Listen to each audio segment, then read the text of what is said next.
halt everything on demolition, on all the issues within the aviation industry, until when the committee has been able to intervene. You will remember that in the immediate past weeks, there has been several issues in the press on aviation. At the time, it was the warning strike. At another time, it was the demolition of the residences of the departments under aviation, like NAMA and FAN. At another time, it was about the fire equipment that were procured for aviation. And so we felt with the strike and the warning strike, we have an opportunity and a window to come into it and see how best we can resolve it before things will go out of the roof. The strikes has affected aviation badly.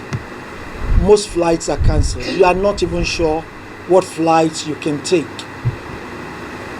Economic value has depreciated. The security implications are heightened. And we felt at this level there is a need for us to exercise a bit of caution so that we can look at all the issues and be able to resolve them amicably. Some of the issues have lingered for more than 8 years. The issue of the conditional, the non-release of the reviewed condition of service, for instance, has lingered for very long. So many issues too. And we felt the minister needed to come to the National Assembly for us to pull our intellect and bring together the warring factions and see how these things can be resolved for the benefit of all Nigerians. That is the crux of the motion. Thank you very much. At no time was the committee carried along in all of this. We did not know the issues. We were not told the issues.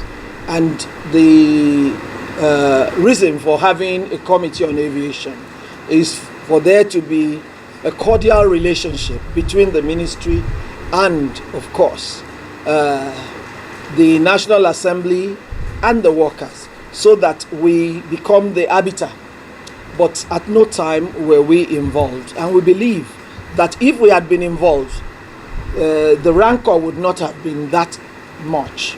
That is why we're now asking the minister to come so that we all sit on a round table and intervene in all of this.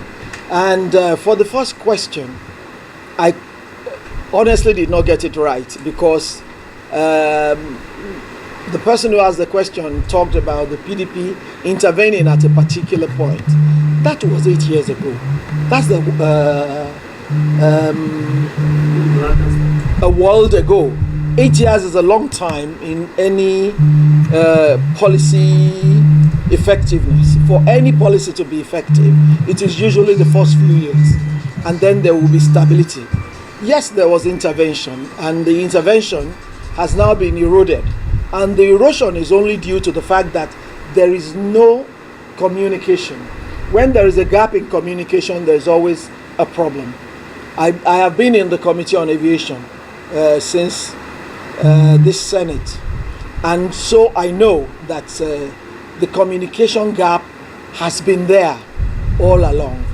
Except we bridge communication, except we come together and work for the good of government as one entity. These are the issues that we'll have and the rancor that we'll have. Most of these issues are resolvable. Resolvable on a round table if we drop ego and we drop the nuance of we are the ones that should superintend over this. And I believe that is what we're asking for now.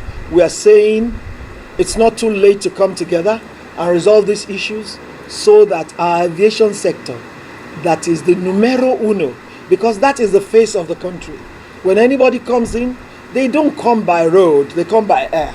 And when they come by air and find out that there is a strike and people are not working, or people are working and it's not effective, or the pilots have down tools, it is not good for the country. We believe that coming together will be able to quickly resolve all issues and everybody will go back to work. Thank you very much. Thank you, Excellency.